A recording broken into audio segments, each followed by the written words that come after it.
Imaginez vous réveiller un matin et au bout de votre lit, il y a une petite fée qui est assise avec son tutu et sa baguette magique et elle vous dit dis-moi quelle est ta journée idéale et moi je te la réalise. Qu'est-ce que vous lui diriez? Votre réponse est précieuse et dans cet épisode, je vais vous expliquer ce qu'on peut en faire. Si vous me découvrez avec cet épisode, je suis Clotilde Dussoulier, je suis Master Coach certifiée, je suis l'autrice du livre La méthode change ma vie et la fondatrice de l'entreprise de coaching Change ma vie. Change ma vie, c'est la référence du coaching de vie en France avec plus de 4000 personnes accompagnées. Et chaque semaine, sur cette chaîne, je vous propose des outils de coaching et de développement personnel précis et concrets pour que vous puissiez changer votre vie de l'intérieur. Donc abonnez-vous à la chaîne pour ne rater aucun épisode. L'exploration de la journée idéale que je veux vous proposer dans cet épisode, c'est un outil de coaching qu'on utilise dans le coaching Change ma vie pour aider nos participants et nos participantes à développer leur vision. Et c'est un outil que je revisite régulièrement quand j'ai besoin d'ajuster ma propre vision ou quand j'ai besoin de m'y reconnecter. Donc si vous n'êtes pas encore familiarisé avec le concept de vision, de la méthode Change ma vie, qui est donc vision, clarté, élan, la première étape, c'est de développer une vision riche et vivante de ce à quoi vous aspirez, de ce que vous avez envie de vivre, de ce que vous avez envie d'accomplir, de l'impact que vous voulez avoir, des personnes dont vous avez envie de vous entourer. Et ça, c'est absolument indispensable d'avoir ça, parce que quand on n'a pas de vision, quand on ne sait pas dans quelle direction on a envie de conduire sa vie, eh bien, il est impossible de se sentir avancer au quotidien. Parce qu'en fait, au quotidien, on est plutôt en pilotage automatique, c'est-à-dire on coche des cases, on prend des décisions et on fait des choix qui sont plutôt des choix par facilité ou en fonction de ce qu'on pense que les autres attendent de nous. Et donc, ça nous prive d'utiliser nos ressources de temps, d'énergie, etc. pour avancer dans la direction à laquelle on aspire vraiment. Donc, la première priorité en coaching, pour nous, c'est de vous aider à développer votre vision.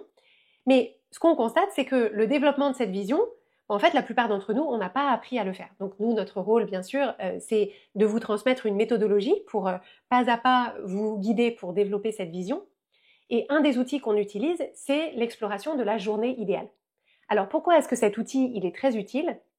C'est parce qu'en fait, quand on cherche à construire sa vision, il peut y avoir un côté angoisse de la page blanche, on ne sait pas par quel bout le prendre, parce que notre vie, c'est très large, il y a plein de domaines.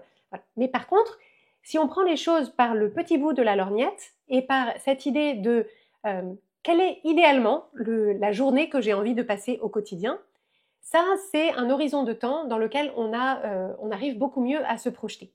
Donc l'exploration, ça consiste, donc vous pouvez faire pause sur l'épisode, ça consiste à prendre un papier et un crayon et prendre 5 ou 10 minutes pour se dire, ok, ma journée idéale, à quelle heure je me lève, où est-ce que je suis quand je me réveille, qui est à côté de moi quand je me réveille, qu'est-ce que je fais de ma matinée, qu'est-ce que je fais en milieu de journée pour peut-être le déjeuner, comment est-ce que j'occupe mon après-midi, sur quoi je travaille, où est-ce que je vais, est-ce que je fais du sport, est-ce que je me balade, etc.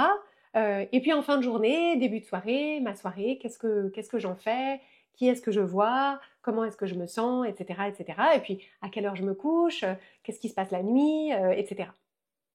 Et donc ça, c'est très précieux de pouvoir faire cette exploration et noter pour vous-même sur papier à quoi ressemble votre journée idéale. On peut parfois, dans cette exploration, rencontrer une première difficulté qui est, en fait, je ne sais pas. C'est-à-dire, tu me poses la question, mais aucune idée, je sais pas dire. Et donc, si c'est la difficulté que vous rencontrez, je vous propose de ne pas considérer que c'est un échec de cette exploration, mais que c'est un signal vraiment précieux à prendre en compte. Parce que ça signifie que vous êtes probablement en pilotage automatique depuis un petit peu trop longtemps et que vous vous êtes déconnecté de ce qui vous rendrait vraiment vivant ou vivante, ce qui vous comblerait, ce qui vous ferait plaisir, ce qui pourrait vous passionner, vous enthousiasmer. Et donc ça, c'est pas un échec en soi, mais c'est un signal à prendre en compte parce que c'est vraiment le plus beau cadeau que vous puissiez vous faire, c'est de vous reconnecter à ça. De vous reconnecter à ça parce que c'est ça qui va ensuite vous permettre de conduire vos journées et votre vie dans une direction dans laquelle vous allez pouvoir créer votre épanouissement et vos accomplissements. Une autre difficulté qui peut se présenter dans cette exploration, c'est que au moment où vous vous proposez de dire voilà ce que je ferai le matin, etc., dès qu'il y a une idée qui survient, vous êtes en embuscade et vous tirez à vue sur toutes les idées qui viennent parce que vous avez des jugements, des critiques et une sorte d'autocensure de toutes les idées qui vous viennent. Donc par exemple, alors c'est souvent ça qui se présente avec les personnes qu'on accompagne, c'est un jugement que ce serait de la paresse ou que ce serait pas assez ou que ce serait égoïste ou trop auto-centré quand c'est par exemple l'autorisation de passer des journées à un rythme plus lent, plus respectueux de nos besoins physiologiques ou de notre rythme naturel.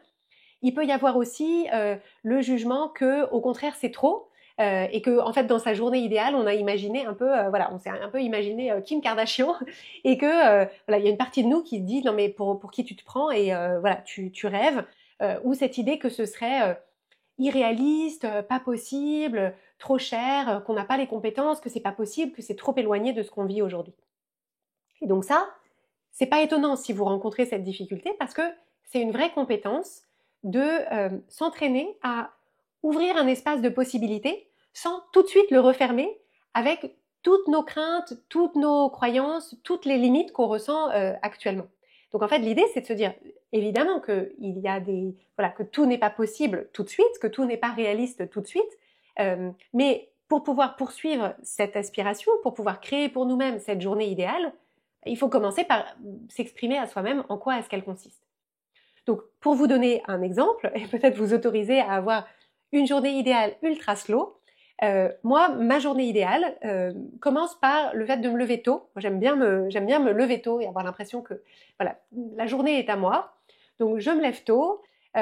J'ai d'abord un moment de tranquillité avec moi-même, boire mon café, tirer ma carte de tarot, réfléchir à des choses auxquelles je pense à ce moment-là. Donc, réfléchir par écrit. J'aime beaucoup écrire à la main. Je passe plutôt la matinée à travailler sur des choses créatives dans le prolongement de mes réflexions. Donc créer des concepts, créer des contenus inspirants. Donc utiliser ma matinée pour faire ça. En fin de matinée, je m'arrête pour me préparer un déjeuner frais, plutôt végétarien, plein de légumes et tout ça. Je mange au soleil, plutôt toute seule. Et ensuite, l'après-midi, c'est après-midi inspiration. Donc, aller me balader, aller faire une exposition ou alors rester chez moi pour lire sur mon canapé. En fin de journée, je vais à la piscine, je vais nager 1 heure. Et ensuite, je rentre, je prépare le dîner. Donc, pareil, faire des courses, de bons produits, faire un dîner, partager ce dîner avec mon mari, mes enfants. Et après le dîner, une fois que les enfants sont couchés, faire une soirée de connexion avec mon mari, donc sortir boire un verre, aller voir un film, rester à la maison, donc ce moment de connexion, la soirée des adultes, et puis me coucher pas trop tard pour pouvoir me lever le lendemain matin en étant en pleine forme.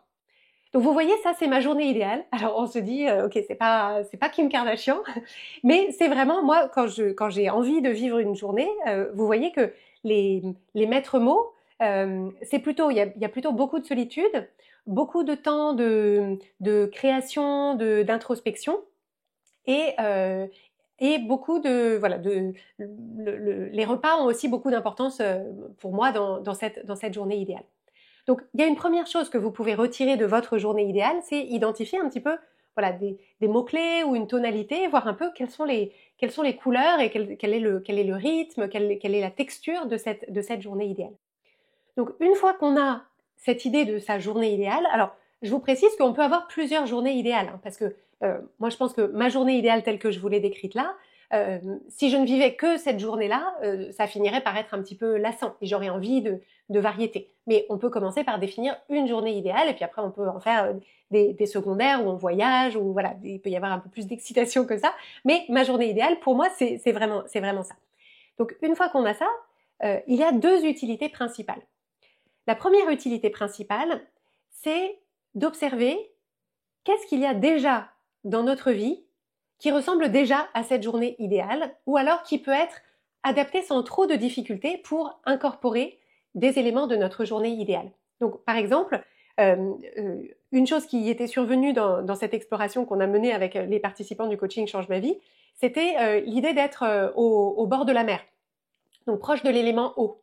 Et donc, bien sûr, il y a le bord de mer, il y a l'iode, etc. Et ça, bon, bah, si on n'habite pas aujourd'hui au bord de la mer, on ne peut pas l'avoir tout de suite. Mais il y a peut-être dans la ville dans laquelle on vit, peut-être qu'il y a une rivière, peut-être qu'il y a un lac, peut-être qu'il y a un bassin. Et donc, en fait, l'idée, c'est de se dire, si moi, dans ma journée idéale, il y a une interaction avec l'élément eau, est-ce que c'est d'aller à la piscine? Est-ce que c'est d'aller me promener à l'heure du déjeuner au bord de la Seine, si on habite à Paris, ou traverser un pont? Moi, j'adore les ponts. Donc voilà, l'idée, c'est de se dire, on a cette espèce de formule de la journée idéale. Est-ce qu'il y a des choses que je peux déjà faire aujourd'hui? Donc moi, il y a plein de choses dans ma journée idéale qui sont déjà dans mon mode de vie actuel. Et donc, les identifier et les apprécier comme telles pour vraiment ressentir dans notre quotidien cette énergie de ce qu'on a déjà, de ce qu'on veut et qu'on a déjà. Et puis se demander comment est-ce que je peux petit à petit incorporer plus de choses autour de ça. Donc si par exemple vous avez identifié que dans votre journée idéale il y a pas mal de place pour le mouvement, peut-être des balades dans la nature, l'idée c'est de se dire peut-être que tous les jours ça n'est pas possible pour vous d'aller vous promener dans la nature selon là où vous habitez, mais peut-être c'est possible. Mais si ça n'est pas possible au quotidien, est-ce qu'il y a une fois dans la semaine où vous pouvez passer par, je ne sais pas, le grand parc, ou alors faire ça le week-end? Donc vous voyez un petit peu les pistes. L'idée c'est d'être créatif autour de cette journée idéale en se disant, il y a déjà des choses qui sont dans ma vie et il y a des choses que je peux ajuster sans trop de difficultés pour vivre déjà une version de ma journée idéale. Et la deuxième utilité, qui me paraît tout aussi importante, c'est que le fait de connaître sa propre journée idéale, c'est une très bonne boussole pour faire des choix et prendre des décisions. Parce qu'en fait, quand on vous propose quelque chose, quand on vous propose une opportunité, ou quand vous regardez ce que d'autres personnes font et qu'il y a une partie de vous qui vous dit « Ah oui, ce serait bien de faire ça, il faudrait que je fasse ça, etc. » C'est une invitation à regarder, est-ce que cette décision-là, elle rendrait mes journées idéales, enfin, elle rendrait mes journées plus proches de ma journée idéale ou plus loin de mes journées idéales. Et en fait, l'enjeu, c'est de se dire, si je veux que le maximum de mes journées soient comme ma journée idéale, il va falloir qu'à partir de maintenant, mes choix et mes décisions m'orientent dans cette direction. Donc je vais vous donner un exemple. Moi, il m'arrive de voir sur les réseaux sociaux des personnes qui font beaucoup de conférences, qui participent à plein d'événements, qui organisent leurs propres événements, etc. Et quand je regarde ça sur les réseaux sociaux, quand je vois les vidéos, etc., il y a quelque chose qui me fait envie là-dedans. C'est-à-dire, je me dis, ah oui, ça doit être super, voilà, ça paraît, c'est l'énergie qui transparaît de ces choses-là me fait envie. Et en fait, quand j'utilise ma journée idéale, je me dis oui, mais en fait, en réalité, je connais aussi la réalité des journées du quotidien de quelqu'un dont le métier c'est d'être conférencier ou conférencière. C'est énormément de déplacements, c'est beaucoup d'interactions avec beaucoup de gens, pas beaucoup de moments de solitude, pas beaucoup de moments de repos, pas beaucoup de routine, c'est-à-dire c'est des semaines qui sont potentiellement très différentes les unes des autres. Et donc en fait, moi, ça me conviendrait pas comme mode de vie. Ça me conviendrait pas comme mode de vie parce que vous avez vu ma journée idéale, c'est pas d'être sans arrêt dans les transports, les trains et les avions. Et de la même façon, les événements, je sais ce que c'est la réalité d'organiser des événements ou de participer à des événements. C'est pas très compatible avec ma journée idéale. Donc ça ne veut pas dire que je ne vais pas du tout faire ça. Ça veut simplement dire que quand j'ai cette activation de ah oui tiens ça me fait envie, l'idée c'est de dire oui ça peut me faire envie à petite dose dans ma vie. Mais si je m'orientais complètement là-dessus, ça ne serait pas favorable à mon bien-être et mon épanouissement à la lumière de la journée qui est ma journée idéale aujourd'hui. Et encore une fois, de la même façon que votre vision est bien sûr amenée à évoluer au fil du temps, ce à quoi vous aspirez évolue bien sûr au fil du temps, votre journée idéale aussi. C'est-à-dire que moi, aujourd'hui, ma journée idéale, c'est celle-là parce que j'ai une vie professionnelle qui est, voilà, j'ai beaucoup d'interactions, j'ai une équipe, j'ai des enfants qui ont encore pas mal besoin d'attention, etc. Et donc, en fait, ma journée idéale, c'est plutôt une journée pour me ressourcer. Mais si un jour je vivais seule, peut-être que cette journée idéale, elle ne me nourrirait plus de la même façon et que j'aurais envie de de la faire évoluer avec plus d'interaction, plus d'extériorité. Donc, je vous confie cet outil. Je vous invite vraiment à faire cette exploration de votre journée idéale et de vous en servir à la fois pour, dans votre quotidien aujourd'hui, valoriser ce qui est déjà présent et ajuster vos journées pour qu'elles commencent à ressembler de plus en plus à vos journées idéales, et surtout de vous en servir au quotidien pour, dans vos choix, dans vos aspirations, toujours essayer de vous dire « Ok, est-ce que ça me rapproche ou est-ce que ça m'éloigne de ma journée idéale ?» Et si vous avez envie d'aller beaucoup plus loin et beaucoup plus en profondeur dans le développement de votre vision, pour que ça vous serve de cap, pour qu'ensuite au quotidien vous puissiez vous sentir avancer avec confiance, avec élan vers cette vie qui vous appelle et qui vous permettrait de vous sentir vraiment vivant ou vivante et à votre place, le coaching Change ma vie va vraiment répondre à cette envie et on sera très heureux, très heureuse de vous accueillir. C'est toutes les informations sur changemavie.com/coaching.